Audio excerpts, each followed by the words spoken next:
میں آپ کو ایک واقعہ سناتا ہوں۔ زیب خان نامی ایک شخص ہے، غریب بھی ہے، اور اچانک اس کے گھر میں ایک پرابلم یہ ہو جاتی ہے کہ اس کے والد صاحب بیمار ہو جاتے ہیں۔ ڈاکٹرز کے پاس جاتے ہیں تو ڈاکٹر کہتے ہیں آپریشن کروانا ہوگا، اور آپریشن کے لیے ہزاروں روپوں کی ضرورت ہے۔ غریب آدمی تھا، پیسے کچھ بھی نہیں تھے ہاتھ میں، پریشانی میں تھا کہ میں کسی سے جا کر قرض مانگوں، مگر اچانک انٹرنیٹ پر اس کی نظر ایک ایسی اپلیکیشن پر پڑتی ہے جو لون دیتی ہے۔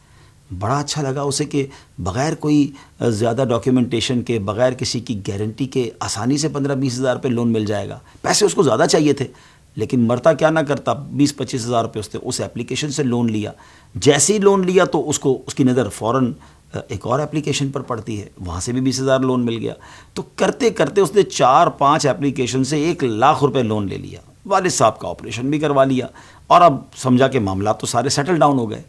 مگر جناب، معاملات حل نہیں ہوئے تھے، معاملات اور پیچیدہ ہو گئے، کیونکہ یہ جو لون اپلیکیشنز ہیں، ان کا جو انداز ہے لگتا بڑا آسان ہے، مگر پیچھے ایک سود کا جال ہوتا ہے جس میں انسان پھنس کر رہ جاتا ہے۔ دیکھتے ہی دیکھتے اب مطالبے شروع ہوئے، ان کی ریکوری ٹیم نے رابطہ کرنا شروع کیا، اور پتہ یہ چلا کہ جناب 20 ہزار کے لون پر 20 ہزار نہیں، کئی لاکھ واپس دینے پڑیں گے۔ اب جب دھمکیاں ملنے لگیں اور گھر کی معلومات باہر دینے کی باتیں شروع ہو گئی، پتہ چلا کہ ایسے سسٹم ہوتے ہیں کہ ٹیلی فون کے سارے ڈیٹا ان کے پاس چلا گیا، خاندان کی خواتین کی تصاویر بھی ان کے پاس چلی گئی، اور اب عجب انداز سے زیب خان صاحب کو پریشر دیا جانے لگا۔ آپ یقین کریں، وہ شخص جس کے پاس والد کے آپریشن کے لیے چند ہزار روپے نہیں تھے، اب اس نے اور لوگوں سے قرض لے کے اپنی عزت بچانے کے لیے ان ایپلیکیشنز والوں کو پیسے لوٹانا شروع کیے۔ اور کچھ عرصے کے بعد جب اس نے کیلکولیٹ کیا تو پتہ چلا کہ جو 5 ایپلیکیشن سے 1 لاکھ روپے لیے تھے، اس کی جگہ 5 لاکھ تو وہ پیمنٹ کر چکے، مگر اصل رقم اب بھی باقی ہے، اور سود ہے کہ رک نہیں رہا، میٹر ہے کہ چلتا جا رہا ہے۔ نہ راتوں کی نیند باقی بچی، نہ دل کا سکون باقی بچا۔ زیب خان اتنا پریشان ہو گیا کہ ایک وقت آیا کہ اس نے خودکشی کر لی۔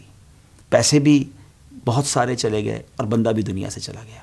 یقیناً یہ زیادتی ہے، یہ ظلم ہے ان ایپلیکیشنز والوں کی کہ جو اس طرح لوگوں کو پھانستے ہیں۔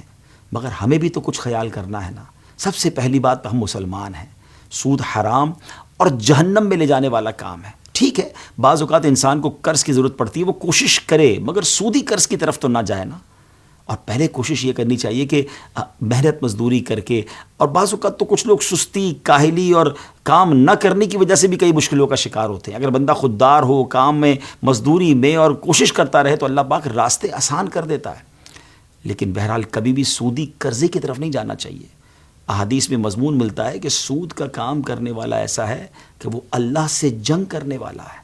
بتائیے نا، رب سے جنگ کر کے کوئی جیت سکتا ہے؟